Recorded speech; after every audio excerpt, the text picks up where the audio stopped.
Herkese merhaba. Öncelikle kanalıma hoş geldiniz diyorum. Ben Tugay, nasılsınız, iyi misiniz? Bugün sizlere Final Fantasy 14 Mobile hem Android hem iOS cihazlarınıza nasıl indirebilirsiniz bundan bahsetmeye çalışacağım.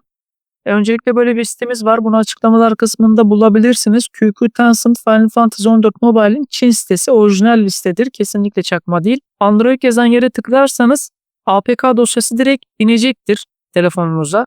Eğer bilgisayardan emülatör üzerinden oynamak istiyorsanız da bu siteyi bilgisayardan girmenizi öneririm. Farz edelim ki indirdiniz. Oyuna giriş yapabilmek için öncelikle bir tane WeChat hesabına ihtiyacınız var. WeChat hesabını da nasıl oluşturabilirsiniz? Bundan bahsedeyim sizlere. Kayıt ol dediğinizde iki seçenek vardır. Eğer mobille kayıt olursanız yüksek ihtimalle sizden QR kodu okutmanızı isteyecek. Yani bir arkadaşınızın veya WeChat kullanan birisinin ekrandaki sizin kayıt QR kodunuzu okutmanızı isteyecek. Onu önermiyorum. Facebook'ta kayıt olmanızı öneriyorum. Çünkü eğer Facebook'ta kayıt olursanız da bazen QR kodu okutmayı istemeyip direktman üye oluyor. Şansınızı bir denemenizi öneririm. Veya QR kodunuz varsa o da olur. Onun dışında bazı Android cihazlarda APK dosyası kurulur, bazı cihazlarda kurulmaz. Zar Archiver diye bir uygulamamız vardır. Buraya Google Play'e girersiniz. Hemen arama motoruna Zar Archiver yazarsınız. Şöyle bir uygulama vardır.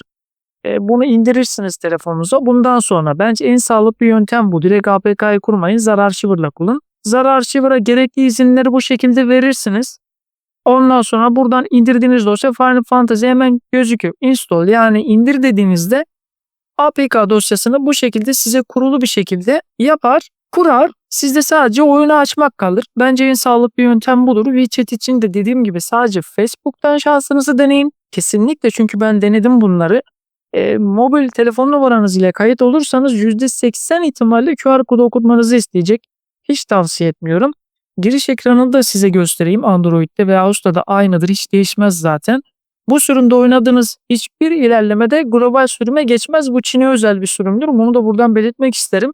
Yani sonra bana demeyin işte ben bu sürümde oynadım, bu gelmedi, bu hesabınız gelmez. Bak, QQ ya da WeChat hesabı da şarttır. Android için anlatabileceklerim bu kadar. Eğer yapamadığınız bir şey olursa yorumlarda söyleyin. Yani ben şöyle yaptım olmadı, böyle yaptım olmadı gibi size yardımcı olabilirim. Ama en basit yöntemi de budur. Bundan başka da bir Android'e kurma yöntemi yok. Kesinlikle VPN gerekmez. Hiçbir şekilde ben zaten kurarken VPN kullanmadım. Sizin de kullanmanızı tavsiye etmiyorum. Bir de iOS cihazları da nasıl indirebilirsiniz? Bunu göstereyim hemen hiç uzatmadan.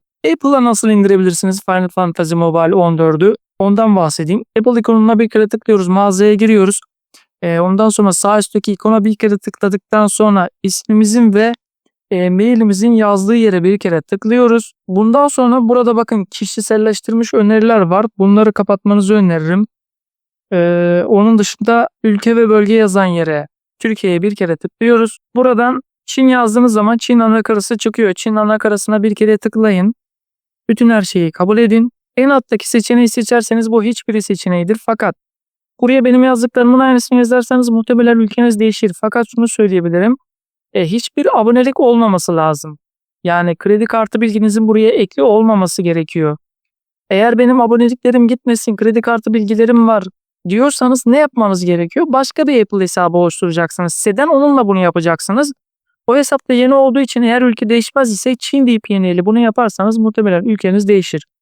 Birinci seçeneği Final yazıyoruz. İkinci seçeneği yine Final yazıyoruz. Üçüncü seçeneği Final yazıyoruz. Dördüncü seçenek posta kodu yeri. Buraya 6 tane 0 yazıyorsunuz. 6 tane. Altına yine Final yazıyorsunuz. Onun altındaki yerden istediğiniz bir yeri seçebilirsiniz. Rastgele, hiç fark etmez. Telefon numarasına 1, 2, 3, 4, 5, 6, 7, 8, 9, 0 yazıyorsunuz. Ondan sonra bitti derseniz muhtemelen ülkeniz değişecektir. Bir daha bitti derseniz sizi Çin ülkesine atacaktır bu şekilde. Bundan sonra buraya ne yazmalısınız? FF14 Mobile yazdığınızda burada hemen çıkacaktır. Ben şu an indirmeyeceğim. Ama isterseniz de indirebilirim. Daha önceden indirdim çünkü ben bunu. Parol isteyecektir. İndirmeyeceğim. Oyun burada. İkonu da bu şekilde. Dediğim gibi yine WeChat hesabı gerekecek size. WeChat hesabı için de Facebook'tan denemenizi öneriyorum. QQ account alması zaten çok zor. Başka da oyuna girebilmenin bir yöntemi yok.